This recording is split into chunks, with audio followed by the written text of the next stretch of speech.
எல்லோருக்கும் வணக்கம். நம்ம இன்னைக்கு இந்த வீடியோவில் என்ன பார்க்க போகிறோம் பார்த்தீங்கன்னா, meaning and definition of management பற்றி பார்க்கலாம். Meaning of management. ஒரு ஒழுங்கமைக்கப்பட்ட வாழ்க்கை முறையை வாழ்வதற்கு மேலாண்மை ரொம்பவே அவசியம் இல்லையா? அதே மாதிரி தான் ஒரு நிறுவனத்தை நிர்வகிப்பதற்கு மேலாண்மை ரொம்ப அவசியம் சொல்கிறாங்க.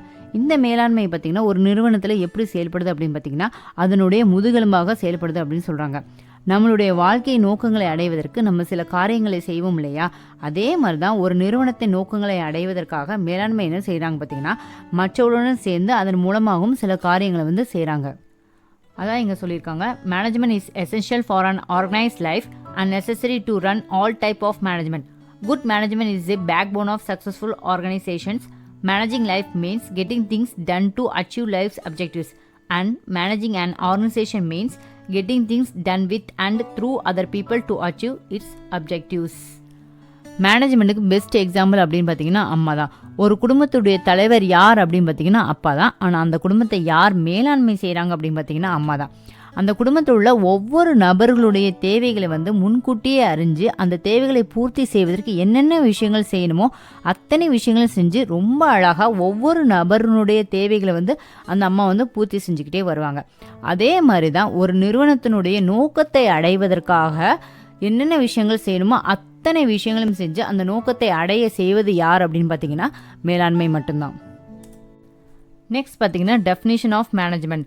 எஃப்டபிள்யூ டெய்லர் என்ன சொல்கிறாங்க அப்படின்னு பார்த்தீங்கன்னா, management is an art of knowing what is to be done and seeing that it is done in the best possible manner.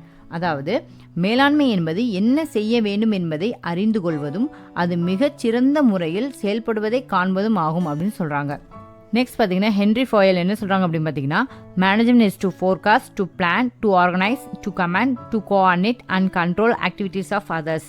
அதாவது மேலாண்மை என்பது முன் அறிவித்தல், திட்டமிடுதல், ஒருங்கமைத்தல், கட்டளையிடுதல், மற்றவர்களின் செயல்பாடுகளை ஒருங்கிணைத்தல் மற்றும் கட்டுப்படுத்தல் ஆகும் அப்படின்னு சொல்கிறாங்க. நெக்ஸ்ட் பார்த்தீங்கன்னா லூயிஸ் ஆலன் என்ன சொல்கிறாங்க அப்படின்னு பார்த்தீங்கன்னா, management is what a manager does. அதாவது மேலாண்மை என்பது ஒரு மேலாளர் என்ன செய்கின்றாரோ அதுதான் மேலாண்மை அப்படின்னு சொல்கிறாங்க. நெக்ஸ்ட் பார்த்தீங்கன்னா மேரி பார்க்கர் என்ன சொல்கிறாங்க அப்படின்னா, management is the art of getting things done through people. அதாவது மேலாண்மை ஒரு கலை அப்படின்னு சொல்கிறாங்க.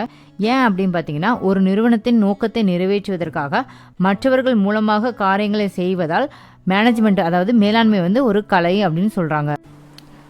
உங்களுக்கு இந்த வீடியோ பிடிச்சிருந்தா லைக் பண்ணுங்கள், ஷேர் பண்ணுங்கள், மறக்காமல் சிம்பிள் நோட்ஸ் சேனலுக்கு சப்ஸ்கிரைப் பண்ணுங்கள்.